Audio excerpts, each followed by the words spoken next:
संतोष पांडे हमारे साथ जुड़ चुके हैं। संतोष, सपा के लिए एक बड़ा झटका माना जा रहा है क्योंकि चुनाव हो रहे हैं, मतदान शुरू हो चुके हैं। दोनों पार्टियों ने जिस हिसाब से कमर कसी थी, लेकिन चुनाव होते होते जैसे ही शुरुआत हुई, सपा को झटके लगने शुरू हो गए। संतोष, देखिए, निश्चित तौर पर आर्या जी, अगर हम वोटिंग की बात करें तो 10 सीटों के लिए उत्तर प्रदेश में वोटिंग शुरू हो गई है।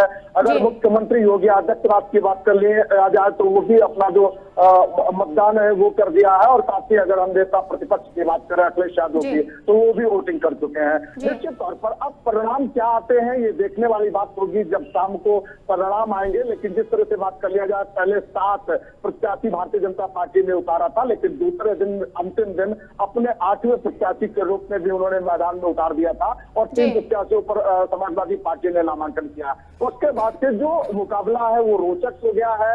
ऐसे में 1 सीटों के लिए जो जद्दोजहद है वो जारी है। समाजवादी पार्टी के खेमे के तमाम तरह से जो विधायक है वो कहीं न कहीं नाराजगी जाहिर करते हुए भारतीय जनता पार्टी के पास पहुंचे हैं, और ऐसा माना जा रहा है कि बीजेपी का जो ट्रंप है वो समाजवादी पार्टी के विधायकों से साफ तौर पर देखा जाता है। अभी हाल ही में देखा गया कि वो और ज्यादा रोचक मुकाबला हो गया जब बहुत ही नजदीकी अखिलेश यादव की और समाजवादी पार्टी की जब सरकार थी, तो कैबिनेट मंत्री रहे मनोज पांडे ने भी अपना सचेतक दल से, वो मुख्य सचेतक दल थे, उस पद से उन्होंने इस्तीफा दे दिया है। अगर हम मनोज पांडे की बात कर लिया जाए, खुद अगर राकेश सिंह की बात करें तो गौरीगंज से वो विधायक है। अमेठी की गौरीगंज बहुत ही महत्वपूर्ण सीट है जहां से केंद्रीय मंत्री स्मृति ईरानी सांसद है। तो ऐसे में अब देखना होगा कि परिणाम जो 8वीं सीट है उस किसके पक्ष में जाता है, बीजेपी के पक्ष में जाता है या समाजवादी पार्टी के पक्ष में जाता है। लेकिन ये माना जा रहा है कि भारतीय जनता पार्टी पूरी तरह से अस्वस्थ है।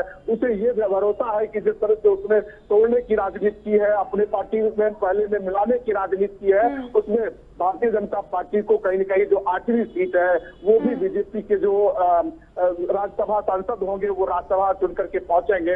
देखना होगा जब परिणाम आएगा। लेकिन निश्चित तौर पर जो ये 8वीं सीट है वो बहुत ही महत्वपूर्ण है, और उसी पर लड़ाई जो है वो पूरी तरह से जारी है। आर्या जी, बिल्कुल।